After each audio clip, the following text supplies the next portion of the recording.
Exhausted with the painful uncertainty of the day, I fell asleep, dressed, on my bed. Suddenly my wife aroused me. In her hand a candle was flickering, which appeared to me in the middle of the night as bright as the sun, and behind the candle her chin, too, was trembling, and enormous, unfamiliar dark eyes stared motionlessly. "Do you know?" she said. "Do you know they are building barricades on our street?" It was quiet. We looked straight into each other's eyes, and I felt my face turning pale. Life vanished somewhere and then returned again with a loud throbbing of the heart. It was quiet and the flame of the candle was quivering, and it was small, dull, but sharp-pointed, like a crooked sword. "Are you afraid?" I asked. The pale chin trembled, but her eyes remained motionless and looked at me, without blinking, and only now I noticed what unfamiliar, what terrible eyes they were. For 10 years I had looked into them and had known them better than my own eyes, and now there was something new in them which I am unable to define. I would have called it pride, but there was something different in them. Something new, entirely new. I took her hand. It was cold. She grasped my hand firmly and there was something new, something I had not known before, in her hand clasp. She had never before clasped my hand as she did this time. "How long?" I asked. "About an hour already. Your brother has gone away. He was apparently afraid that you would not let him go, so he went away quietly. But I saw it. It was true then. The time had arrived." I rose, and, for some reason, spent a long time washing myself, as was my wont in the morning before going to work, and my wife held the light. Then we put out the light and walked over to the window overlooking the street. It was spring. It was May, and the air that came in from the open window was such as we had never before felt in that old, large city. For several days the factories and the roads had been idle, and the air, free from smoke, was filled with the fragrance of the fields and the flowering gardens, perhaps with that of the dew. I do not know what it is that smells so wonderfully on spring nights when I go out far beyond the outskirts of the city. Not a lantern, not a carriage, not a single sound of the city over the unconcerned stony surface. If you had closed your eyes you would really have thought that you were in a village. There a dog was barking. I had never before heard a dog barking in the city, and I laughed for happiness. "Listen, a dog is barking." My wife embraced me, and said, "It is there, on the corner." We bent over the windowsill, and there, in the transparent, dark depth, we saw some movement. Not people, but movement. Something was moving about like a shadow. Suddenly the blows of a hatchet or a hammer resounded. They sounded so cheerful, so resonant, as in a forest, as on a river when you are mending a boat or building a dam, and in the presentiment of cheerful, harmonious work, I firmly embraced my wife, while she looked above the houses, above the roofs, looked at the young crescent of the moon, which was already setting.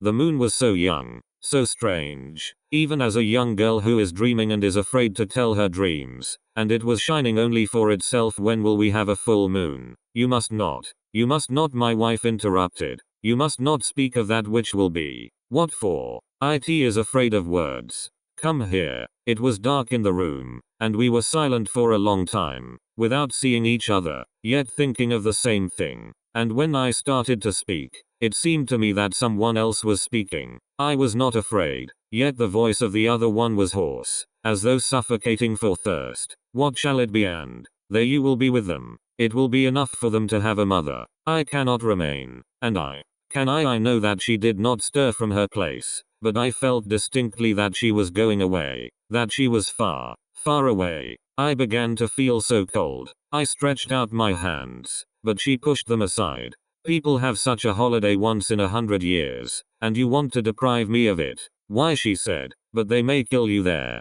and our children will perish. Life will be merciful to me, but even if they should perish," and this was said by her, my wife, a woman with whom I had lived for 10 years. But yesterday she had known nothing except our children, and had been filled with fear for them. But yesterday she had caught with terror the stern symptoms of the future. What had come over her yesterday? But I, too, forgot everything that was yesterday. "Do you want to go with me?" "Do not be angry." She thought that I was afraid. "Angry? Don't be angry. Tonight, when they began to knock here, and you were still sleeping, I suddenly understood that my husband, my children, all these were simply temporary. I love you very much." She found my hand and shook it with the same new, unfamiliar grasp. "But do you hear how they are knocking there?" They are knocking, and something seems to be falling. Some kind of walls seem to be falling, and it is so spacious, so wide, so free. It is night now, and yet it seems to me that the sun is shining.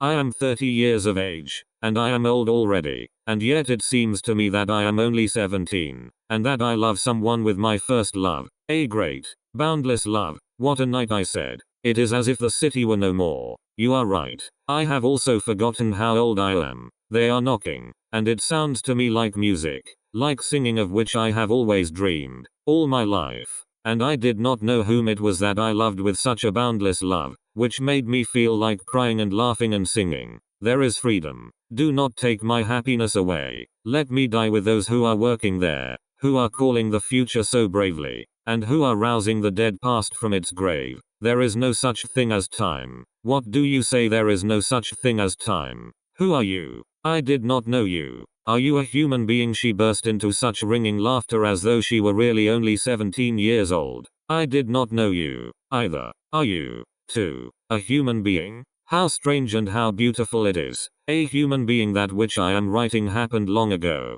and those who are sleeping now in the sleep of grey life and who die without awakening, those will not believe me. In those days there was no such thing as time. The sun was rising and setting, and the hand was moving around the dial, but time did not exist, and many other great and wonderful things happened in those days. And those who are sleeping now the sleep of this grey life and who die without awakening, will not believe me. I must go, said I. Wait, I will give you something to eat. You haven't eaten anything today. See how sensible I am. I shall go tomorrow. I shall give the children away and find you. Comrade, said I. Yes, comrade. Through the open windows came the breath of the fields, and silence, and from time to time, the cheerful strokes of the axe. And I sat by the table and looked and listened, and everything was so mysteriously new that I felt like laughing. I looked at the walls and they seemed to me to be transparent, as if embracing all eternity with one glance. I saw how all these walls had been built. I saw how they were being destroyed,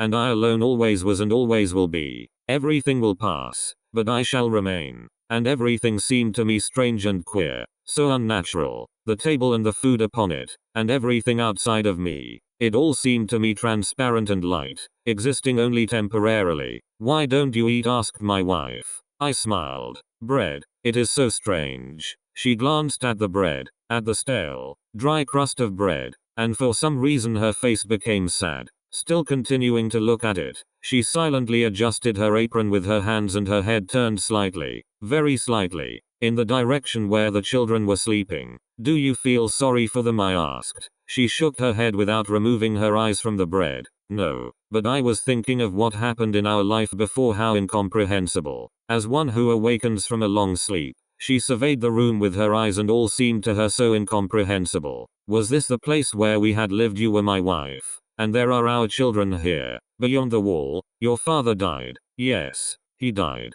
He died without awakening. The smallest child, frightened at something in her sleep, began to cry. And this simple childish cry, apparently demanding something, sounded so strange amid these phantom walls, while there, below, people were building barricades. She cried and demanded caresses, certain queer words and promises to soothe her, and she soon was soothed. Well, go, said my wife in a whisper. I should like to kiss them. I am afraid you will wake them up. No, I will not. It turned out that the oldest child was awake. He had heard and understood everything. He was but 9 years old, but he understood everything. He met me with a deep, stern look. Will you take your gun? He asked thoughtfully and earnestly. I will. It is behind the stove. How do you know? Well, kiss me. Will you remember me? He jumped up in his bed, in his short little shirt, hot from sleep, and firmly clasped my neck.